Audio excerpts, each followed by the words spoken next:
خاص طریقے پر آپ کی جانی پہچانی 100 سال سے زیادہ پرانی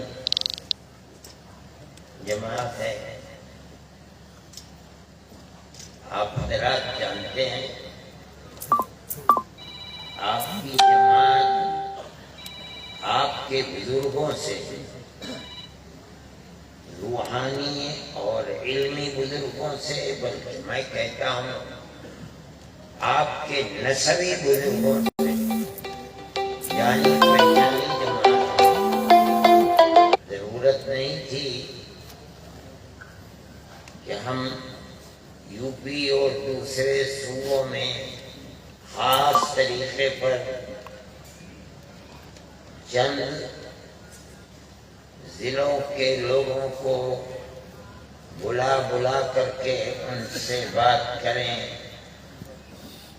اور جمعیت علماء کو پہچانوائیں، جمعیت علماء کے نظام کو سمجھائیں. اس کی کوئی ضرورت نہیں تھی. لیکن ملک کی بدقسمتی، ہماری بدقسمتی، ساری دنیا کے اندر بسنے والوں کی بدقسمتی کہ فرقہ پرست طاقتیں، فرقہ پرست ذہن ساری دنیا کے اندر، صرف ایک یا دو ملک نہیں ہے، اس طرح سے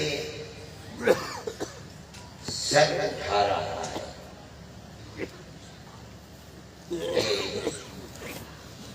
اس کے لیے متوازن طریقے پر اپنی زندگی گزارنا، فرقہ پرستی کے مقابلے میں پیار و محبت اور بھائی چارگی کے ساتھ زندگی گزارنے کا طریقہ کیا ہے اور ہم کس طرح اس کا مقابلہ کر سکتے ہیں. یہ بھی پرانا سبق ہے، اس کو یاد دلانے کی ضرورت ہے. آپ کے ہاتھ میں طاقت نہیں ہے. فرقہ پرست ذہنیت کی آج کی صورتحال میں اگر آپ خدا کے سامنے کھڑے ہو کر ظالم کے لیے بد دعا کرتے ہیں تو آپ کو پکڑ کر جیل میں بند کر دیا جاتا ہے. یہ فرقہ پرست ذہنیت ہے. اگر فلسطین کے لیے اپنے مظاہرے کے حق اور احتجاج کی بنیاد پر یورپ کے کسی شہر میں، امریکہ کے کسی شہر میں احتجاج کیا جاتا ہے تو فرقہ پرست طاقتیں ان کے اوپر گیس کی بوتلیں چھوڑتے ہیں، ان کے ساتھ لڑائی لڑتے ہیں. کسی ایک ملک میں فرقہ پرستی نہیں ہے. پوری دنیا فرقہ پرستی کا شکار ہے. ہر سطح پر فرقہ پرستی کا شکار ہے.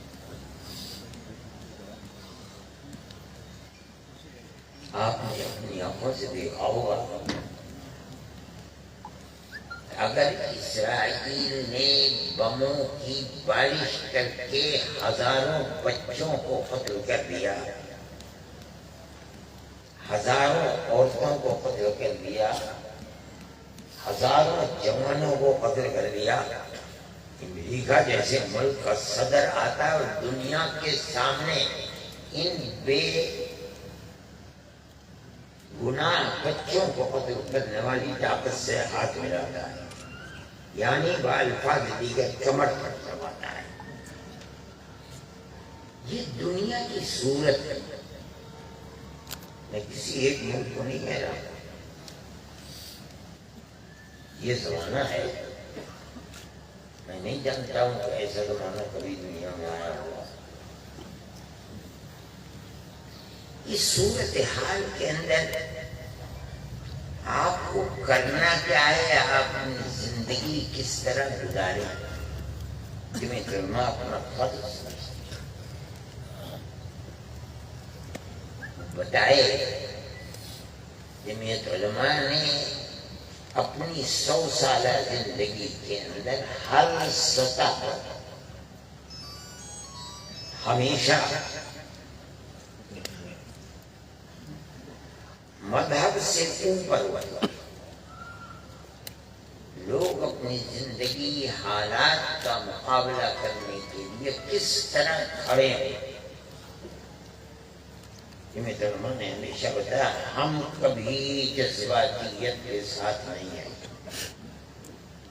یہ جمعیت علماء کی تاریخ ہے. انہوں نے کفر کے گانے سنائے,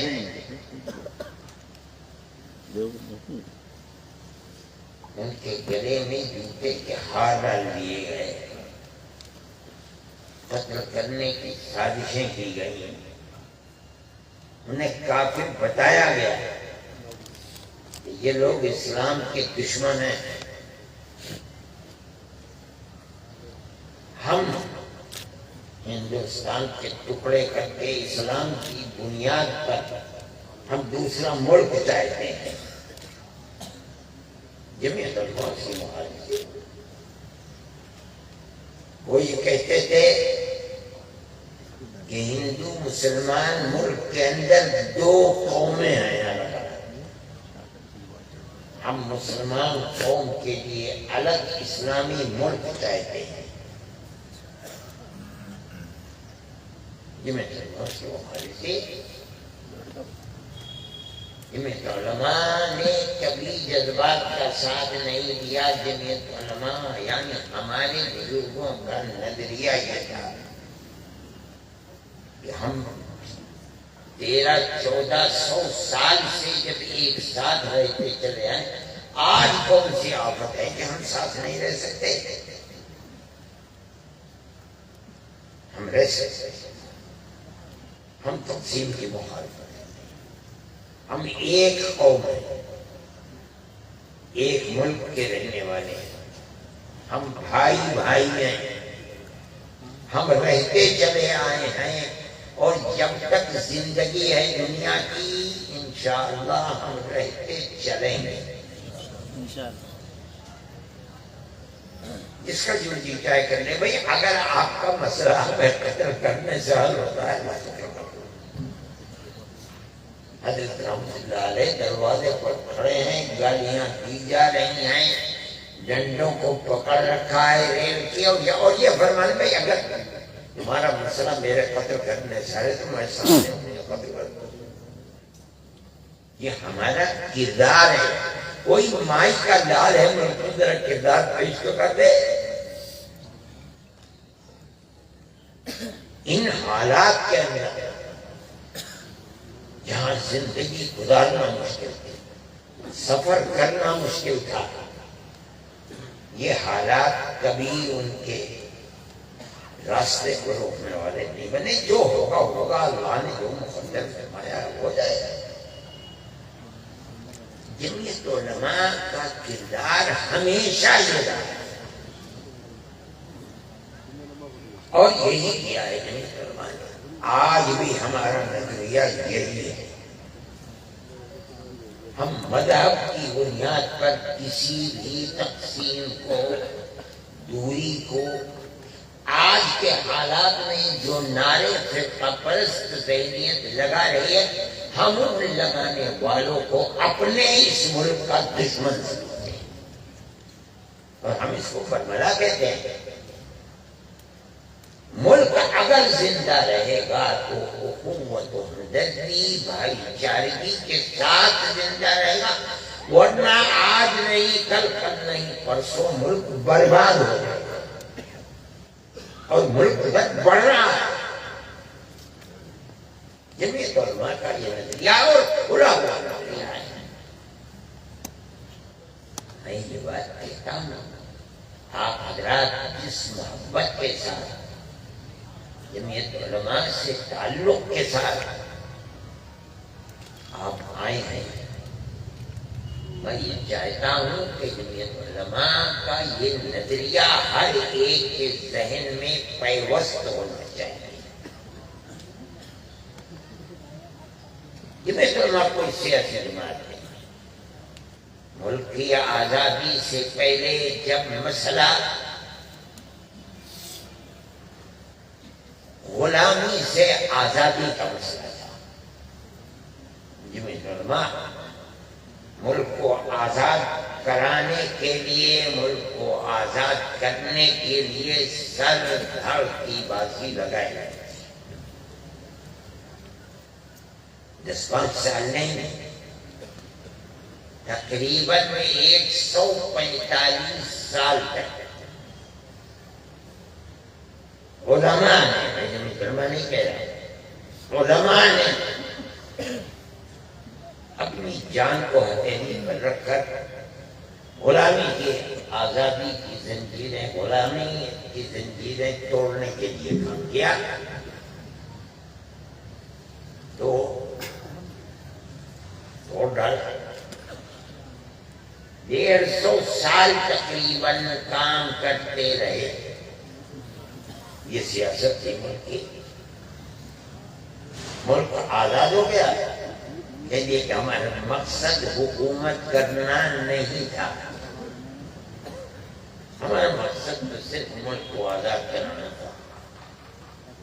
ملک میں بھائی چارگی، اخوت، ہمدردی کے ساتھ ہی ملک آزاد ہو سکتا تھا۔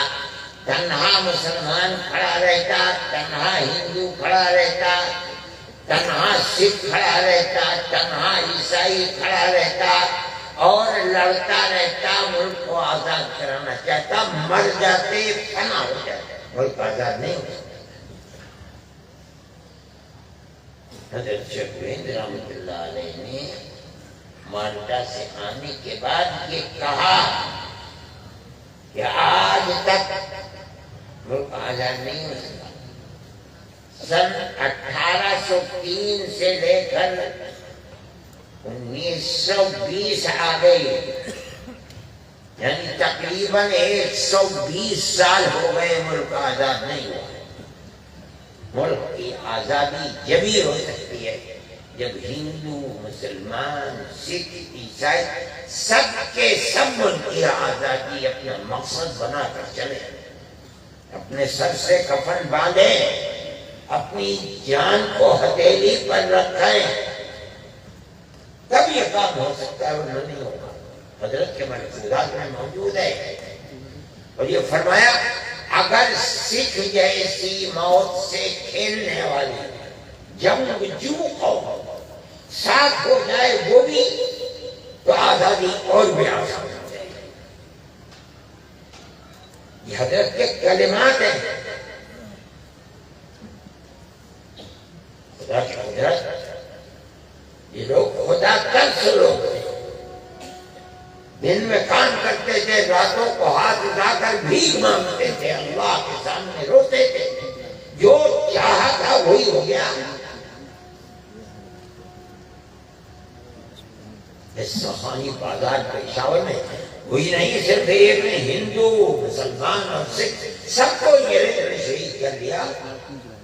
جلیانوالہ باغ، یہ امرتسر کے اندر شہادت سب کی ہوئی ہو، اس کے لیے ملک کی آزادی کے لیے۔ یہ ایسے جیسے دن گزرتے رہے، آزادی قریب ہوتی چلی گئی، اتحاد ہو یا یہاں تک ملک آزاد ہو گیا۔ جمعیت علماء ساتھ تھی، یہاں تک آئی بات کہ ملک آزاد ہو گیا، اب لوگوں کی دوڑ تھی، ملک کے لیے ہم نے جان ہتھیلی پر رکھ کر کام کیا ہے، اب یہ بتائیے کہ آزادی کے بعد ملک میں ہمارا حصہ کیا ہے؟ جمعیت علماء کا ہمارا کوئی حصہ نہیں۔ ہم نے اللہ کے لیے غلامی کی لعنت کو دور کرنے کے لیے کام کیا، کام ہو گیا اور ہوا کس طرح سے؟ پیار و محبت کے ساتھ ہوا، مذہب کی بنیاد کے اوپر کچھ لینا دینا نہیں تھا۔ ہمیں کانگریس سے یہ توقع ہے جس سے 2 قدم بڑھ کر ہم نے ملک کے لیے قربانی دی ہے۔ ہم یہ سمجھتے ہیں کہ کانگریس اخوت و ہمدردی کے اسی جذبے کے ساتھ ملک کو چلائے گی جو جذبہ ملک کی آزادی سے پہلے رات اور دن ہمارا ان کے ساتھ بیٹھنا تھا، اور ہمارے اس مطالبے کو کہ ملک کا نظام جمہوری ہونا چاہیے، اقلیت کو مذہبی اعتبار سے حقوق ملنے چاہیے، ہر اقلیت نہیں ہر فرد جس مذہب سے چاہے جڑا رہے جڑ جائے اس کو حق ہونا چاہیے، اور ملک کا اپنا کوئی مذہب نہیں ہے،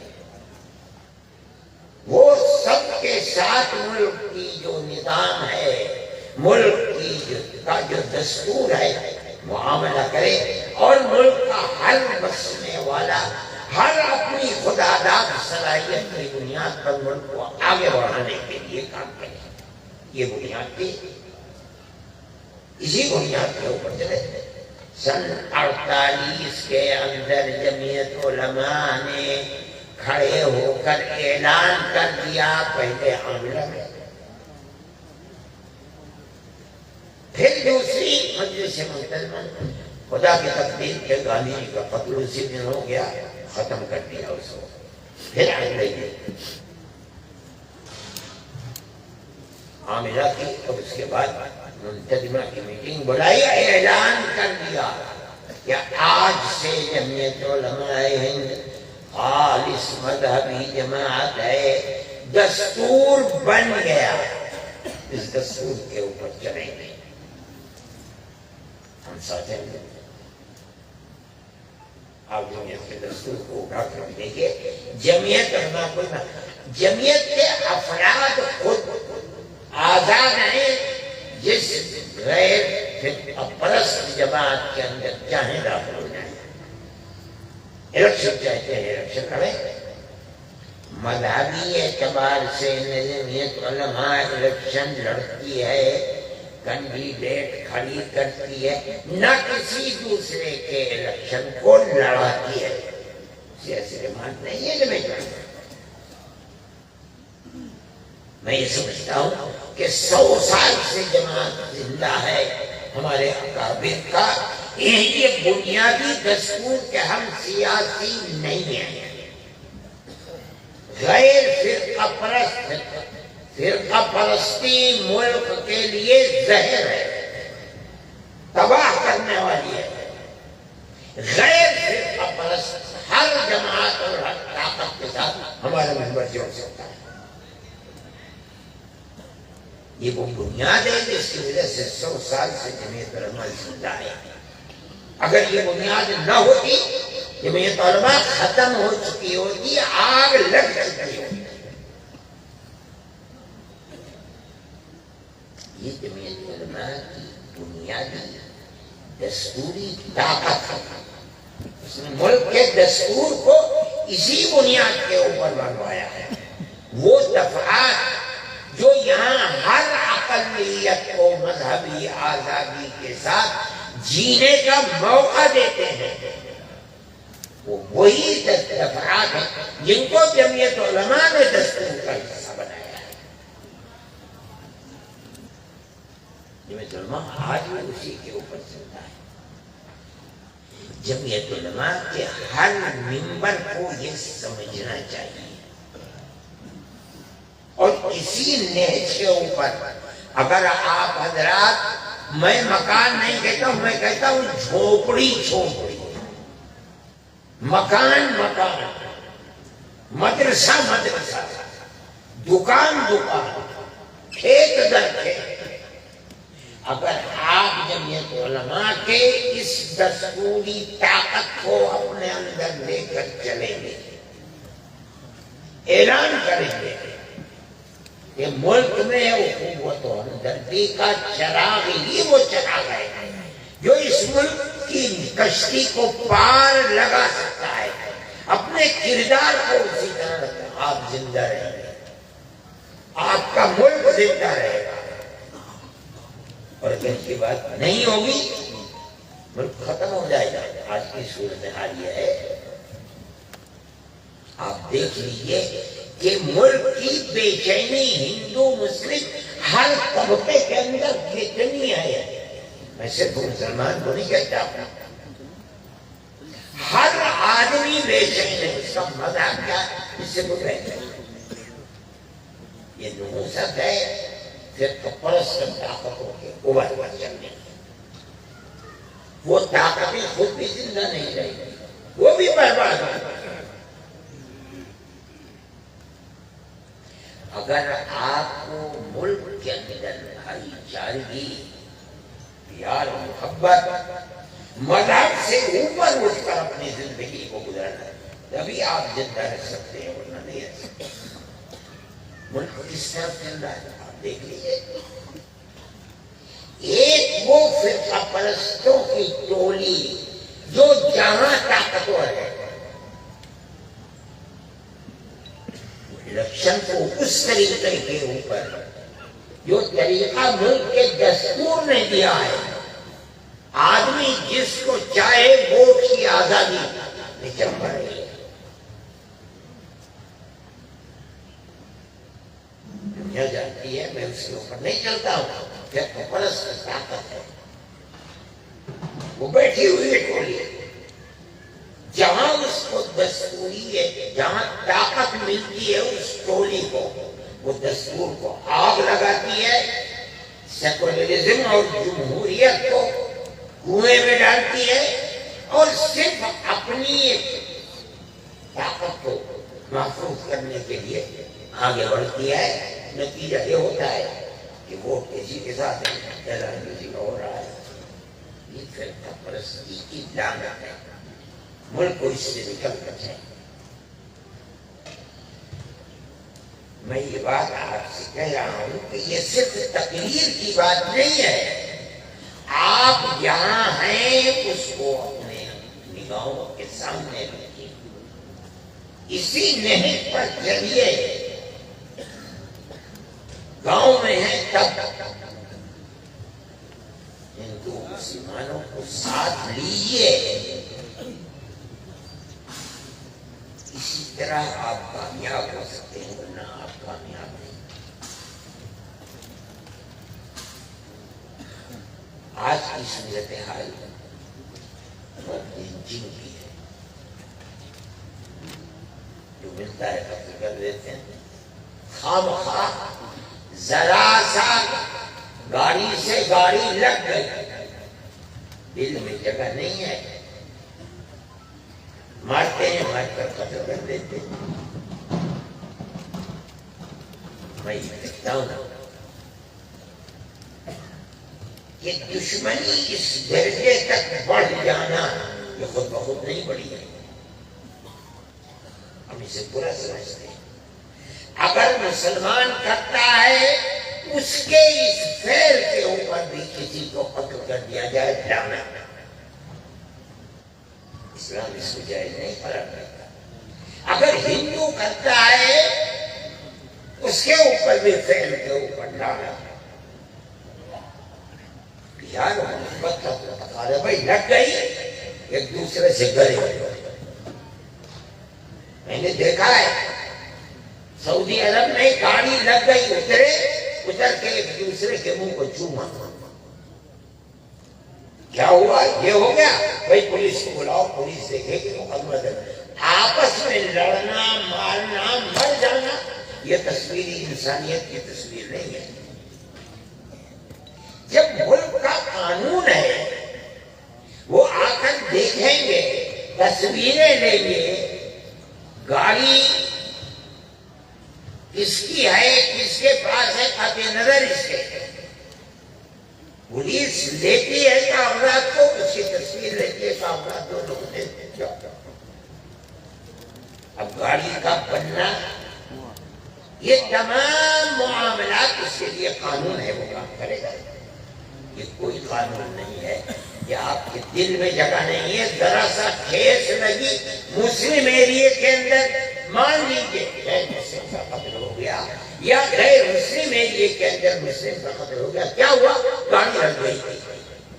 یہ دراصل قتل اور خون ہے، وہ قوت و ہمدردی کا، پیار اور محبت کا۔ کتنے دن ملک اس طریقے پر چلے گا؟ کیوں پیدا ہو گیا؟ بھائی ملک میں تھا تو نہیں ہے ماحول، یہ ماحول پیدا کیسے ہو گیا؟ پھر فلسطین نے پیدا کیا ہے۔ میری 4-5 سال پہلے ملاقات ہوئی تھی موہن بھاگوت جی سے، میں نے ان سے بھی یہ بات کی، اور اس وقت جھارکھنڈ کے اندر حکومت بی جے پی کی تھی۔ میں نے کہا تھا کہ وہاں اتنے کیس ہو رہے ہیں، اتنے کیس، اور وہ بڑھتے بڑھتے صرف مسلمانوں کے ساتھ نہیں ہیں، قبائلیوں کے ساتھ بھی ہو رہے ہیں، ہندوؤں کے ساتھ بھی ہو رہے ہیں۔ یہ چیز ملک کو نقصان کرتا ہے۔ انہوں نے تو میری اس چیز کو سنی کر دیا، لیکن جو میرے ساتھ تھے انہوں نے سمجھا، اس کی ترجمانی بھی کی کہ آپ اس چیز کو سمجھیں، مگر کچھ نہیں ہوا۔ یہاں تک کہ جھارکھنڈ کی حکومت گری، تب اس کے بعد وہ میں کہتا ہوں یہ وہ صورت ہے جو ملک کو تباہی کی طرف لے کر چل رہی۔ آج کی ایک اور صورت ہے، میں یہ آپ حضرات کے سامنے کہہ رہا ہوں، ایک طوفان چل رہا ہے مخلوط تعلیم کے اوپر۔ مسلمان بچیوں کے اغوا کرنا، ارتداد کرنا، جمعیت علماء اس کو خراب سمجھتی ہے۔ ہم کہتے ہیں کہ اگر مسلم اکثریتی علاقے میں مسلمان لڑکا مخلوط تعلیم میں کسی غیر مسلم لڑکی کے ساتھ اپنے ناجائز تعلقات کو قائم کرتا ہے، اسلام اس کو لعنت سمجھتا ہے، اجازت نہیں دیتا۔ اسی طرح اگر کوئی غیر مسلمان بچی کو اغوا کرتا ہے یا اس کو اسلام سے مرتد بنا کر اپنے گھر میں رکھتا ہے، اس کا پروگرام بنانا یہ ملک کی بربادی ہے۔ میں جانتا ہوں کہ فرقہ پرست طاقتیں میرے پاس اس کے ثبوت ہیں، ان کی تحریریں ہیں کہ ان کو کیسے کرنا چاہیے مسلمانوں کے ساتھ۔ ان کی تحریر کے 41 دفعات ہیں۔ ایک دفعہ یہ بھی ہے کہ مسلمان بچیوں کو اپنے ساتھ رکھ کر انہیں مرتد بنانا۔ اور آپ اس چیز کو جانتے ہیں، دنیا نہیں جانتی لیکن جانتے سب ہیں، لیکن کوئی نہیں کہتا ہے۔ میں یہ کہتا ہوں ہندوؤں کے اندر برادری کا سسٹم بڑا مضبوط اور اہم ہے۔ ٹھاکر غیر ٹھاکر لڑکی سے تعلقات نہیں رکھے گا، برہمن غیر برہمن کے ساتھ نہیں رکھے گا، چل نہیں پائے گا، خاندان قبول نہیں کرے گا۔ مسلمان کے اندر یہ چیز نہیں ہے۔ اگر کوئی غیر مسلم ایسی لڑکی کے ہاتھ کو پکڑتا ہے جو لڑکی وہ ٹھاکر ہے، یہ ٹھاکر نہیں ہے، وہ برہمن ہے، یہ برہمن نہیں ہے، اس کا خاندان اسے کبھی قبول کر نہیں سکتا۔ نتیجہ اس لڑکی کی خودکشی اور قتل ہوتا ہے۔ نہیں ہو سکتا کہ وہ اس کو قبول کر سکے۔ ہر مسلمان کو اسے سمجھنا چاہیے۔ حل کیا ہوگا؟ اگر قوم کے اندر حمیت ہے، اس دکھ کو وہ دکھ سمجھتی ہے، اس درد کو درد سمجھتی ہے، تو ہر آبادی کے اندر مسلمانوں کو زمین لے کر کے چاہے چھپر کا اسکول بنانا پڑے، آپ اسکول بنائیے لڑکیوں کے لیے۔ پتہ چلے گا کہ آپ کی رگ و ریشے کے اندر جو خون ہے اس میں حمیت ہے. آپ کے شہر کے اندر آپ کی برادری اور غیر برادری مسلمان بچیوں کے اندر ایسے جذبات ابھر رہے ہیں اور وہ اسکول کی تعلیم کے اندر اور آپ اور میں اسے برداشت کریں. اس کا مطلب ہے کہ قومی حمیت آپ کے اندر سے نکل گئی. جمعیت علماء کا یہ پروگرام ہے. میں آپ سے کہتا ہوں مدرسے بنائیے، بہت اچھی بات ہے، اور 75 سال کے اندر ملک میں مدرسے جو بنے ہیں آزادی کے وقت میں یہ مدرسے نہیں تھے. آپ مدرسے اور بنا سکتے ہیں اور بھی بنائیے، لیکن اس وقت اس کی ضرورت تھی کہ مدرسے بنائے جائیں. یہ تمام کوہ شوالی سے لے کر کے جموں تک ہمارے یہاں سے لے کر کے اس کے اندر گوجروں کے گاؤں کے ارتجاج کا شکار تھا. ملک کی آزادی کے بعد میں جانتا ہوں، میں نے سب سے پہلے مولانا آزاد رحمت اللہ علیہ کو جمعیت کے دفتر میں بڑی گنجان آبادی جہاں پہلے عصری تعلیم کو سنبھالنے کے لیے بے شمار جوان ہیں مسلمانوں کے، کوئی تجربے کار پرنسپل لا کر کے رکھ دیجیے. یہ ایک کاروبار ہے بہترین. آپ اسکول بنائیں، اس کی فیس لیں، تنخواہیں دیں. یہ جو فیس آ رہی ہے یہ خود اسکول کو چلائیں گے. آپ بڑے اسکول چلائیے، بی اے ایم اے تک پہنچ جائیے، کوئی آپ کے لیے کمی نہیں ہے. جو لوگ بنا رہے ہیں، کر رہے ہیں کاروبار، ان کے کاروبار کے اندر بڑی برکت ہے. لاکھوں کروڑوں کے مالک ہیں. آپ دیکھیے حیدرآباد کو، بنگلور کو دیکھیے، مدراس کو دیکھیے. جن لوگوں نے اسکول بنا رکھے ان کی دولت کا کوئی ٹھکانا ہے. لیکن تعلیم کا معیار صحیح ہونا چاہیے، اور اس کا کیا ہے؟ آپ بہترین کوئی پرنسپل لا کر کے رکھیے، مدد بھی کیجیے. جو گرا ہوا طبقہ ہے آپ اس کو آگے بڑھائیے. اس کے نام پر آپ لوگوں سے زکات بھی لے سکتے ہیں. تو یہ ہے غریب آدمی، ہم اس کو پڑھا رہے ہیں، نمبرات بہترین ہیں. آپ ان کے لیے پیسے، اور جن کے پاس دولت ہے وہ اپنے بچے کے لیے خود اپنی دولت نصیب کر دیں گے. یہ شمال اسکول اس طریقے پر چل رہے ہیں، لیکن ہمارا شمالی ہندوستان اس کے اندر بالکل سمجھ نہیں رہتا. اس لیے جمعیت علماء کی طرف سے یہ تحریک چلنی چاہیے. آپ حضرات کو جمع اسی لیے کیا گیا کہ خود بھی کریں اور دوسروں سے کروائیں، ان کے دل و دماغ میں اس کو اتروائیں. اور اگر نہیں آپ اس وقت ہاتھ پکڑیں گے تو آنے والے دن آپ کی اولاد کے لیے بے شمار خطرناک ہے، اور اس وقت آپ کے پاس اس کا کوئی حل نہیں ہے.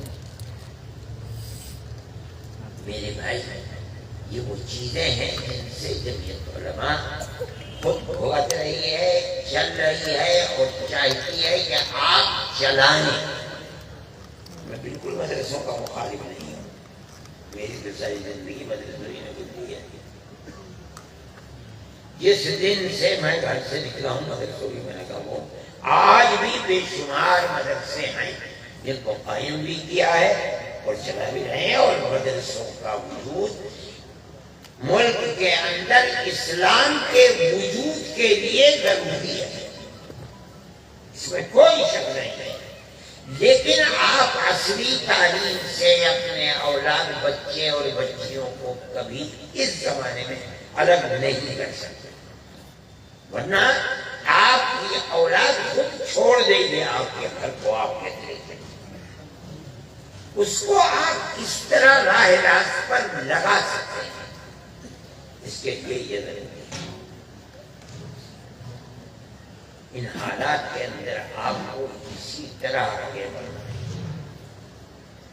اور پیار و محبت اور قوت و ہمدردی کے چراغ کو جلانا ہے، اپنی بھی فکر کرنا ہے، اپنی اولاد کی بھی فکر کرنا ہے، ملک کی سلامتی کے لیے اس ماحول کو بھی محفوظ کر کے رکھنا ہے جو ہمارے اکابر کا ماحول تھا، اور 100 سال نہیں بلکہ 150-200 سال سے جو ماحول، ہم اس ماحول کو اگر زندہ نہیں رکھیں گے تو ہمیں بھی نقصان دیں گے۔ آج کل ایک دوسری چیز ہے، میں نے کہا تھا فرقہ پرستی اور مسلم مخالف ماحول صرف ہندوستان میں نہیں دنیا میں ہر جگہ ہے۔ آج کل اس کے اندر زیادہ گرمی آ گئی، فلسطین اور اسرائیل کی جنگ کی وجہ سے، آپ حضرات اس چیز کو جانتے ہیں اور دنیا جانتی ہے، میں اور آپ کا ساری دنیا جانتی ہے۔ اسرائیل کو یہودی اور عیسائی دنیا کی طاقتوں نے، اسرائیل کا وجود عرب سرزمین میں نہیں ہے، خلافت عثمانیہ کو سب نے مل کر، چاہے وہ طاقت کسی بھی مذہب کو نہیں مانتی تھی جیسے روس چائنا، یا مذہب کو مانتی تھی جیسے مغربی یورپ ہے، امریکہ اور برطانیہ وغیرہ یورپ، کہیں اسرائیل کا وجود مذہبی اعتبار سے مملکت کا نہیں تھا، خلافت عثمانیہ کو توڑ لیا، طاقت تھی، ایسی طاقت رکھنے والی حکومت کہ اگر سمندر کے اندر ان کا جہاز آتا تھا تو یورپ اور امریکہ کے جہاز راستہ کاٹ دیا کرتے تھے۔ اور یہ جتنے ممالک ہیں عرب سرزمین کے سب خلافت عثمانیہ کے فیصلے کرتے تھے، اور خدا کی تقدیر کی، خدا کی قدرت کی بات ہے کہ اس وقت نبی ملکوں کے اندر پیٹرول کا کوئی وجود نہیں تھا، سارے ملکوں نے مل کر کے خلافت عثمانیہ کے ٹکڑے تھے۔ آپ کو معلوم نہیں ہوگا، حضرت نانوتوی رحمۃ اللہ علیہ، حضرت گنگوئی رحمۃ اللہ علیہ، یہ دونوں کے دونوں اس جہاد میں شریک ہونے کے لیے ہندوستان سے گئے، ہوائی جہاز کا تو ادھر موقع نہیں، پتہ چل گیا کہ خان کا سقوط ہو گیا، میرا ختم ہو گئی، واپس آ گئے وہاں سے۔ اس کو بالکل بھیتر کر دیا، چھوٹے چھوٹے ملک بنے رہے، ایک ایک خاندان کے ہاتھ میں دے دیا گیا، اتنے چھوٹے چھوٹے ملک جیسے ہمارے یہاں کے بمبئی اور کلکتے کے شہر بھی اس سے بہت بڑے، یہ سب سعودی عرب کے کنارے کے اوپر جو ملک ہیں، دبئی ہے، ابوظبی ہے، سعید ہے، قطر ہے، اور اسی طریقے سے پھر حضرموت کی طرف چلے جائیے، اور اس کے بعد پھر یمن بڑا ہے، سب سے بڑا ملک درمیان میں سعودی عرب ہے، کویت ہے، عراق ہے، شام، یہ سب ایک ملک کا خلافت ہے، اس کو تتر بتر کر لیا گیا، آپس میں تقسیم کر لیا گیا، ترکی کو چھوڑ دیا گیا، جس بنیاد کے اوپر نہیں ہے، یہ تو حصہ تھا جس کے اندر آج اسرائیل بیٹھا ہوا، یہ برطانیہ کے ہاتھ میں آیا، امریکہ اور برطانیہ کے ساتھ گانٹ ہو گئی، لا کر کے یہاں یہودیوں کو بٹھا دیا گیا، ٹھیک ہے، حدود اربع ملک کے بدلتے رہتے ہیں۔ ہندوستان کے حدود اربع آج سے 80 سال پہلے کچھ سے ملک تقسیم ہو گیا، کچھ اور بن گیا، پاکستان پھر تقسیم ہو گیا، حدود اربع کچھ بن گئے، یہ کوئی چیز نہیں ہے بیٹھا لیا کوئی قبول کر لیا جائے۔ لیکن تحریک یہ تھی کہ اس کو بڑھا کر کے یہودیوں کی طاقت کو اتنا قبضے میں کیا جائے کہ مسلمانوں کی طاقت ختم ہونے لگے۔ اردن اور فلسطین کی جنگ کر دی اور اس کے اندر براہ راست امریکہ شریک ہو گیا، یہاں تک کہ گلی کوچوں کے اندر جنگ ہوئی۔ اردن بیچارے کے بعد کیا طاقت تھی، بیت المقدس کو لے لیا گیا، فلسطین کی ان آبادیوں کو اپنے قبضے میں کر لیا گیا۔ اس کے بعد اسرائیل کو خطرہ تھا کہ یہ جو پہاڑیاں شام کی ہیں، گولان کی، ان کے اوپر سے کسی وقت توپ سے اسرائیل کو نشانہ بنایا جا سکتا، آگے بڑھ کر کے گولان کی پہاڑیوں کے اوپر جو قبضہ کر لیا۔ پھر اس کے بعد اور بڑھے کہ مغرب کی جانب بھی ہمیں اور بڑھنا چاہیے، نہر سوئس تک پہنچنا چاہیے۔ انہوں نے سینا کو بھی اپنے قبضے میں لے لیا، مگر پھر اسرائیل کے ساتھ معاہدہ ہو گیا مصر کا، اور اس کے بعد سینا کو انہوں نے لے لیا۔ آج کی جو صورتحال ہے وہ وہی ہے جو ملک کی آزادی سے پہلے ہندوستان میں ہندو مسلمان سکھ اور عیسائی غلامی کی طرف دی۔ انہوں نے اس چیز کو پسند نہیں کیا، وہ آگے بڑھے اور آگے بڑھ کر کے انہوں نے تیاری کی اور یہاں تک بیٹھ جاؤ، آ جاؤ